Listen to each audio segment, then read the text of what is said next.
डोंगर कर के रहे के पैसा धार के रहे जी कहाँ का 3,000 ला धर के गिरे हो ये दाई 3,000 का वाह जानो मानो कस के धरते 3,000 अरे बेटा एक धन बेटा 10,000 20,000 25,000 धर दादा वैसन में हमार सगवारी बन खातिर से टूर में जाबो की के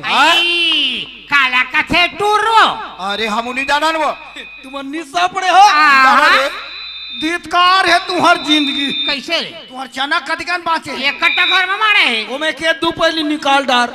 आगे में भूंडार सुबह में भूंडार एक एक पहली चना ला डोकरी डोकरा खाओ रात के देखना का है रे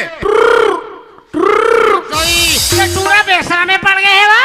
दादा ये अनपढ़ गवार पढ़े लिखे रहते तो जानते टूर के मतलब ला अरे भाई टूर के मतलब होते कहीं लंबा सफर घूमे पर जाना गाड़ी मोटर में घूमे पर जाना तेला कहते टूर अरे दुनिया भर के टूर ला बतावा दो हमार तो दिन भर में कई घाट टूर और तो होते छोड़ दादा